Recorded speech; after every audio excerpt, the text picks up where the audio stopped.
हमने अपने जीवन में कभी किसी को तकलीफ़ नहीं दिया, कभी किसी को चोट नहीं पहुंचाया, फिर भी मेरे ही जीवन में इतनी तकलीफ़ क्यों? आप अक्सर ये चीज़ भगवान से ज़रूर सवाल करते होंगे कि आज तक मैंने किसी को दुख नहीं दिया, फिर भगवान मेरे ही हिस्से में आपने इतनी तकलीफ़ क्यों लिख दी। तो फ्रेंड्स, आज मैं इसी टॉपिक पे बात करने वाली हूँ और एक कहानी के माध्यम से आपको बताऊँगी, जिससे कि आपके अंदर जो हज़ारों सवालात उठते रहते हैं कि इतना अच्छा काम करने के बाद भी, इतना अच्छा कर्म करने के बाद भी मेरे जीवन में इतना तकलीफ़ क्यों आता है? क्या वो तकलीफ़ मुझे सच में तकलीफ़ देने आता है या फिर कुछ चीज़ों से मुझे बचाने के लिए आता है? तो ये सारे चीज़ आपका आज क्लियर होने वाला है। वीडियो को अंत तक जरूर वॉच कीजिएगा। तो आइए फ्रेंड्स, मैं खुशबू पांडे, मोटिवेशनल स्पीकर, आप लोग का बहुत बहुत स्वागत करती हूं। और वीडियो स्टार्ट करने से पहले आपसे एक छोटी सी रिक्वेस्ट है कि अगर आप अपने प्यारे चैनल पर नए हैं तो चैनल को सब्सक्राइब जरूर कर लीजिएगा। ठीक है फ्रेंड्स, आइए स्टार्ट करते हैं।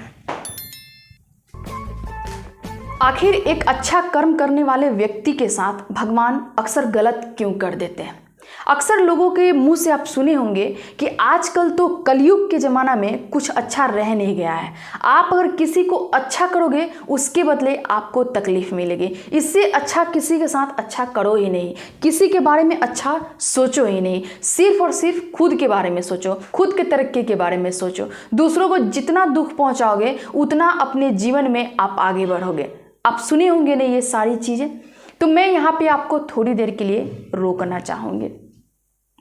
आप ऐसा बिल्कुल मत कीजिएगा कि मान लीजिए कि अगर आपके जीवन में अभी बहुत ज़्यादा तकलीफ़ है, बहुत दुख है, बहुत परेशानियों से आप घिरे हुए हैं, तो एक चीज़ याद रखिएगा कि आपकी जितनी तकलीफ़ है और दुख है, उससे भी ज़्यादा तकलीफ़ और दुख में और कोई भी इंसान रह रहा होता है। और आप कहीं ना कहीं उस इंसान के अपेक्षा आप बहुत ही बेहतर जीवन जी रहे होते हैं। इसलिए भगवान को शुक्रिया अदा करने के बजाय हम अक्सर भगवान को कोसते रहते हैं कि आपने मेरे साथ अच्छा नहीं किया, कि मेरे जीवन में आपने इतनी तकलीफ लिख दी, इतनी दुख लिख दी, और जिसको आज मैं पिछले 10 सालों से झेलते आ रही हूँ। तो फ्रेंड्स, एक चीज़ याद रखिएगा कि भगवान वही करते हैं जो मेरे लिए बेहतर होता है, क्योंकि इंसान को नहीं पता होता। मैं आपसे एक सवाल करना चाहती हूँ कि क्या आपको पता है कि आप जिस क्षण में अभी खड़े हैं, अगले 1 सेकंड में क्या होने वाला है?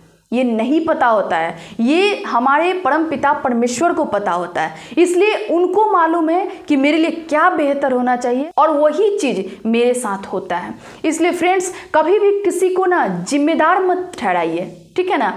खुद को हर चीज़ के लिए रिस्पॉन्सिबल मानिए। हो सकता है कि आपने कोई ऐसा काम किया होगा जो आपके लिए बेहतर नहीं हो, और वही कर्म की वजह से आप उस सज़ा को काट रहे हो। तो फ्रेंड्स, आइए एक कहानी के माध्यम से मैं आपको बताती हूँ। और कहानी ही नहीं बल्कि ये गीता में लिखा हुआ भी है। और यहाँ पे भगवान कृष्ण और अर्जुन का एक संवाद है, और उस संवाद में भगवान कृष्ण ने अर्जुन को एक कहानी के माध्यम से ही बताए थे और समझाने के प्रयास किए थे। अर्जुन ने भगवान कृष्ण से ये सवाल पूछा था कि आखिर इंसान के जीवन में इतना तकलीफ क्यों आती है। तो भगवान ने उन्हें एक कहानी के माध्यम से समझाया था, और मैं उसी चीज़ को स्टडी की हूँ और आपको मैं बताने जा रही हूँ। तो एक बार की बात है कि अर्जुन ने भगवान कृष्ण से पूछा कि हे प्रभु, आखिर एक अच्छे कर्म करने वाले व्यक्ति के साथ ही अक्सर बुरा क्यों हो जाता है? तो इसी पर भगवान कृष्ण ने अर्जुन को जो कहानी सुनाई कि एक बार की बात है कि 2 व्यक्ति थे, जिसमें से एक बहुत ही धनी व्यापारी था और एक चोर था, और दोनों ही अपना कर्म अपने अनुसार करते थे। धनी व्यक्ति था, वो कभी किसी का बुरा नहीं करता था, हमेशा सबके भलाई के बारे में सोचता था, पूजा पाठ में हमेशा ध्यान लगाते रहता था, हमेशा वो मंदिर जाता था, सब कुछ भूल जाता था, लेकिन अच्छे कर्म करना और मंदिर जाना कभी नहीं भूलता था। बिना भगवान के ध्यान किए हुए एक जल का बूंद भी वो ग्रहण नहीं करता था, और इस प्रकार से समय कटता रहा। वही दूसरी ओर जो एक व्यक्ति जो चोर था, उसका जीवन हमेशा चोरी में बीतते रहता था। वो अक्सर चोरी करने के बारे में सोचते रहता था। इतना ही नहीं, मंदिर के गेट पे जाके भी वहाँ से चप्पल चुराता था, छोटा छोटा चीज चुराता था, और उसी से अपना वो गुजर बसर करने लगा। एक बार की बात है कि प्राकृतिक आपदा अपना रंग दिखाने लगी और आंधी, तेज बारिश, तूफान रुकने का नाम नहीं ले रही थी। और इस वजह से धनी व्यापारी ये सोचा कि अगर थोड़ा ये कम हो जाए तो मैं मंदिर जाऊं। और इसी समय जो वो दूसरा व्यक्ति चोर था वो ये सोचा कि आज तो बहुत अच्छा मौका है कि आज कोई भी पूजा करने नहीं आएगा, आज पुजारी अकेले भी हो सकता है और मुझे धन चुराने का ये सबसे बेहतर मौका है, इससे अच्छा मौका मुझे नहीं मिल सकता। और यही सोचते हुए चोर मंदिर की ओर चल पड़ा और वहाँ जब पहुँचा तो पुजारी अकेले मंदिर में था और वो मंदिर के मूर्ति के नज़दीक भी नहीं था। और ये मौका का लाभ उठाते हुए चोर ने वहाँ का सारा धन चुरा लिया और वहाँ से लेकर भाग गया। जैसे ही वो मंदिर से निकला वैसे ही वो धनी व्यापारी मंदिर में आ पहुंचा और भगवान की प्रार्थना करने लगी। उतना में पुजारी आ गया और पुजारी आते ही देखा कि मंदिर की सारी धन चोरी हो गई है और वो पूरा उसका इल्ज़ाम उस धनी व्यक्ति पे लगा दिया। और इस तरह से धनी व्यक्ति वहाँ पे चोर साबित हो गया और पूरे गांव वाले इकट्ठे हो गए और धनी व्यक्ति को चारों ओर से घेर लिए। लेकिन धनी व्यक्ति अपना जान बचाकर वहां से किसी तरह भागता हुआ रोड पे आया। जैसे ही रोड पे पहुंचा कि एक गाड़ी ने उसे टक्कर मार दी, लेकिन ज़्यादा चोट उसको नहीं पहुंची। वहां से वो अपना जान बचा के निकल गया।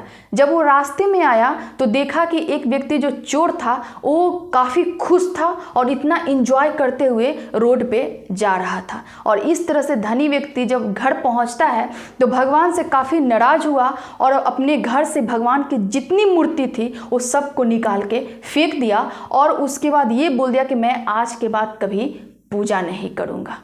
और इस तरह से धनी व्यक्ति अपना समय यापन करने लगा और अपने जीवन में कभी वो पूजा नहीं की।